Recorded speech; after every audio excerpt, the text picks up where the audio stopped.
Hello everyone, this is Dhananjay Singh. Welcome to Arts Study Med EG. As you know that we have started history series of class 7th. This is the fifth lecture of chapter 4 that is the Mughal Empire. इससे पहले इस chapter में हम लोगों ने 4 lecture कर रखा है। अगर आपने पिछले चारों लेक्चर्स को नहीं देखा है तो डिस्क्रिप्शन में आपको प्लेलिस्ट का लिंक मिल जाएगा, वहाँ से आप पिछले चारों लेक्चर्स को एक्सेस कर सकते हैं। पिछले लेक्चर में हम लोगों ने डिस्कस करा था मुगलों का रिलेशन कैसा था अदर रूलर से, जो उनके पीरियड में जो दूसरे इलाकों में जो दूसरे एरियाज़ में जो रूलर्स थे उनके साथ उनका कैसा रिलेशन था। आज का हमारा टॉपिक है मनसबदार्स एंड जागीरदार्स। ये क्या होते थे, इनका क्या काम था, किसके लिए किस चीज़ के लिए इनको अपॉइंट किया जाता था, वो सब हम लोग देखेंगे। तो as the empire expanded to encompass different regions the Mughal recruited diverse bodies of people. तो जैसे जैसे साम्राज्य जो है इनका फैलते गया मुगलों का, तो अब ये लोग डाइवर्स बॉडीज ऑफ पीपल को रिक्रूट करने लगे। यानी कि पहले जो है मानो 10 लोगों को 10 काम के लिए रिक्रूट करने लगे, तो बाद में क्या हो गया, जैसे जैसे साम्राज्य बढ़ा तो और ज़्यादा लोगों को ये रिक्रूट करने लगे और अधिक काम बढ़ गए इनके। From my small nucleus of Turkish nobles they expanded to including Iranians Indians. तो पहले क्या था, ये सिर्फ इनका जो दरबार में जो भी लोग था, जो नोबेल थे, वो टर्किश होते थे, तुरानीज थे। लेकिन बाद में अब जैसे जैसे साम्राज्य बढ़ने लगा तो ये लोग ईरानियन को, इंडियंस को, मुस्लिम्स को, अफगान, राजपूत, मराठा और भी जो ग्रुप्स थे इन सबको भी अपने दरबार में नोबेल बनाने लगे, अपने दरबार का हिस्सा बनाने लगे। दो जो joint Mughal service were enrolled as mansabdars. अब जो कोई भी मुगलों के दरबार में इनरोल करता था, उनके यहाँ जगह पाता था, एक तरह से उनको नौकरी समझो मिलती थी, तो उनको मनसबदार बनाया जाता था। अब मनसबदार क्या होता है, तो मनसबदार का मीनिंग होता है an individual who holds a मनसब।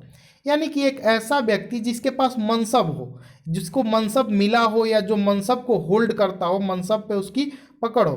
अब इसका मतलब क्या हुआ कि अब पोजीशन और रैंक, इसका मतलब ये हुआ कि उसका क्या पोजीशन है और क्या रैंक है। यानी कि ओवरऑल देखें तो मनसबदार जो था वो एक तरह से ग्रेडिंग सिस्टम बनाया गया था। मनसबदारी जो सिस्टम था वो ग्रेडिंग सिस्टम था, जिसके हिसाब से मुगल 3 चीज़ को फिक्स किया करते थे। पहला रैंक, दूसरा सैलरी और तीसरा मिलिट्री रेस्पॉन्सिबिलिटी। रैंक का मतलब अभी क्या होता है, अभी जैसे ग्रुप ए के ऑफिसर्स होते हैं, जैसे गवर्नमेंट के अंदर में ग्रुप ए के ऑफिसर्स जिसमें आईएएस, आईपीएस, आईएफएस, फिर group B, group C, group D में वैसे ही आता है, जैसे आपको प्यून वगैरह हो गए, क्लर्क वगैरह। तो इस टाइप से पोस्ट अभी भी है, रैंक अभी भी है। तो उस टाइम भी रैंक बनाया जाता था इन मनसबदारसों का, ठीक है। उसके बाद उसी हिसाब से उनकी सैलरी डिसाइड की जाती थी, और जो जितना रेस्पॉन्सिबल होता था, जिसका रैंक ज़्यादा होता था, उसी हिसाब से उसको मिलिट्री रेस्पॉन्सिबिलिटी भी दी जाती होगी। Rank and salary were determined by a numerical value called zat. अब जो रैंक और जो सैलरी डिसाइड होता था, इसको जाट, एक न्यूमेरिकल वैल्यू दिया जाता था, जाट जिसको बोला जाता था, उससे डिसाइड होता था। जिसका जितना ज़्यादा जाट होगा, ठीक है, उसको उतनी अच्छी रैंक मिलेगी और उतना ज़्यादा उसको सैलरी मिलेगा। The higher the zat the more prestigious was nobles position in court and larger his salary. यानी कि जितना ज़्यादा जाट उतनी ज़्यादा इज्जत, उतना अच्छा रैंक और उतनी ज़्यादा salary. The Mansabdar's military responsibilities required him to maintain a specified number of सवार और कैवेलरी मैन। तो जो मनसबदार जब अपॉइंट हो जाते थे तो उनको एक रेस्पॉन्सिबिलिटी दिया जाता था कि आपको जो है जिसका जितना रैंक होता था उस हिसाब से कि आपको इतना सैनिक अपने पास मेंटेन करके रखना है, ठीक है, उसको पूरी तरह से हमेशा प्रॉपरली तैयार रखना है। जब कभी भी राजा को ज़रूरत होगा, राजा क्या करेगा, आपको एक मैसेज सेंड करवाएगा और आपको उन सैनिकों को सप्लाई करना है राजा को। इस तरह का काम होता था मनसबदारों का। अब मनसबदारों को पैसा कैसे मिलता था, इसको मेंटेन करने के लिए पैसा चाहिए भाई, अपने पॉकेट से कौन सा मनसबदार इतना सेना भरेगा। तो मनसबदार क्या करते थे, जो भी उनके पास सैनिक थे, जो कैवेलरी मैन थे, जो घुड़सवार थे, उनको खूब खिला पिला करके तैयार कर देते थे, सजा उजा देते थे, ठीक है, और रिव्यू के लिए लेकर के आते थे। राजा एक डिपार्टमेंट बनाया होगा, ठीक है, उस डिपार्टमेंट में लेकर के आते थे अपने घोड़सवारों को या जो भी सैनिक थे, और यहाँ पे रजिस्ट्रेशन करवाते थे। जब रजिस्ट्रेशन हो जाता था तो उनके घोड़े को ब्रांडिंग की जाती थी कि हाँ ये आपका घोड़ा इस लायक है, और उसी हिसाब से जो है उनको मनी पेमेंट जो है सैलरी के रूप में दिया जाता था। Mansabdars received their salary as revenue assignments called jagirs which were somewhat like एकता। एकता जो है पहले क्या होता था, कर वसूलने का एक तरह से तरीका था। जो लैंड दे दिया जाता था उनको बोला जाता था कि आप यहाँ से इस लैंड पर से एकता को वसूलिए। एकता एक तरह से टैक्स था। वैसे ही मनसबदारों को मनसब दे दिया जाता था, जिसको जागीर्स, समझ रहे हैं, जागीर दे दिया जाता था उनको। इतना आपको लैंड दे दिया गया और आपका काम है इसमें से रेवेन्यू को कलेक्ट करना। ठीक है, वहां से जो भी लोग हैं उनसे टैक्स को कलेक्ट करना। But unlike muqtis, most mansabdars did not actually reside in or administer there jagirs. लेकिन मुक्ति भी एक तरह से कर वसूलने का ही प्रक्रिया था, कर से ही रिलेटेड था, टैक्स से। उसमें क्या होता था, मनसबदार जो होते थे उनको रहना पड़ता था, जो टैक्स वसूलते थे उनको भी वहीं पे रह करके वसूलना पड़ता था। लेकिन मनसबदार में ऐसा नहीं था। मनसबदार में, मनसबदारी सिस्टम में मतलब, तो मनसबदार कहीं और भी रह सकते हैं। उनके जो आदमी होंगे, जो सर्वेंट्स होंगे, वो जा करके टैक्स को क्या कर सकते हैं, वसूल सकते हैं उनके जागीर में से, उनका जो भी लैंड होगा। They only had rights to the revenue of their assignments which was collected for them by their servants, while the mansabdars themselves served in some other part of the country। उनका नौकर जाके वसूल लेता और वो कहीं और भी रह सकते थे, कोई और भी काम कर सकते थे। In Akbar's reign, these jagirs were carefully assessed so that their revenues were roughly equal to the salary of mansabdar. अब मनसबदार को मानो सैलरी देना है, तो उस टाइम एसबीआई तो था नहीं कि कैश निकाले दे दिए, एटीएम वगैरह तो था नहीं, और ना फ़ोन पे गूगल पे था, तो भाई सैलरी इनको दे कैसे। तो इनको लैंड दिया जाता था ना। अब लैंड से इस हिसाब से लैंड दिया जाता था कि जितना सैलरी डिसाइड होता था उतना ही रेवेन्यू उनको कलेक्ट हो सके। ठीक है, जैसे मानो किसी का रैंक 5000 है तो उसका सैलरी मानो आप 5000 है, तो उसको इतना लैंड दिया जाता था जितना से वो 5000 के आसपास ही रेवेन्यू कलेक्ट कर सके। लेकिन औरंगजेब के रीन में, by Aurangzeb reign, this was no longer the case and actual revenue collected was often less than the granted sum. लेकिन औरंगजेब के काल में क्या हो गया, औरंगजेब का जब पीरियड आया तो उनको जितना सैलरी देना था, लैंड इतना दिया जाता था कि उतना सैलरी वो वहाँ से उठा ही नहीं पाते थे, उतना ज़्यादा रेवेन्यू कलेक्ट ही नहीं कर पाते थे। There was also a huge increase in number of mansabdars which meant a long wait before they received a जागीर।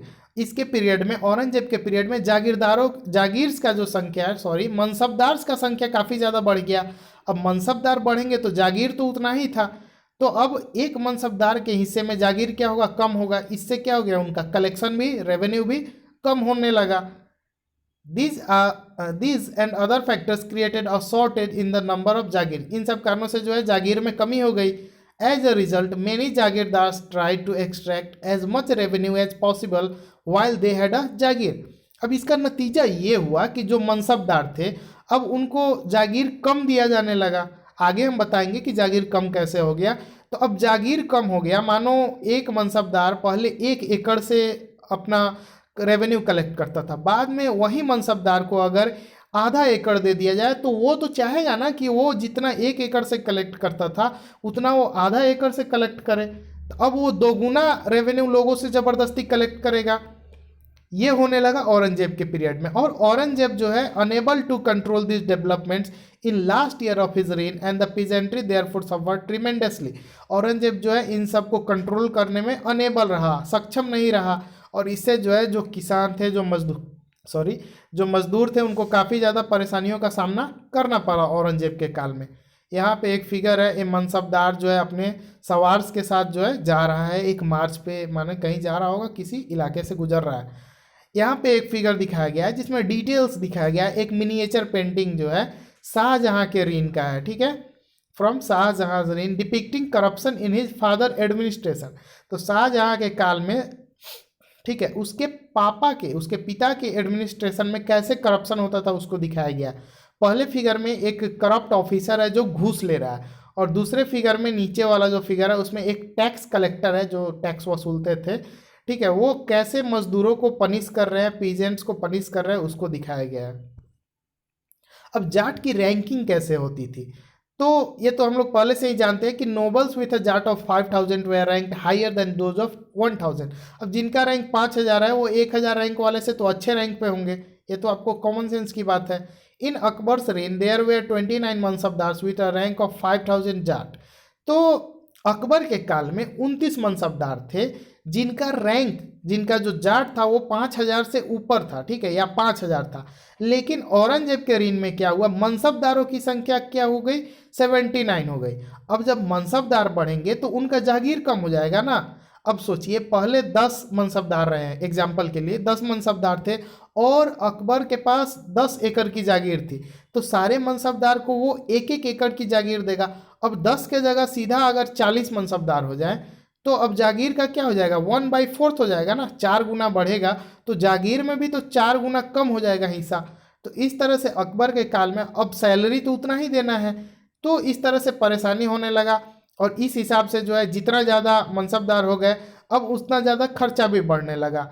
अब जागीर से ज़्यादा टैक्स जो है रेवेन्यू कलेक्ट करने लगे ये लोग, एजेंट्स का शोषण होने लगा। ठीक है, तो आज के इस लेक्चर में इतना ही। Thank you for watching, stay tuned with us.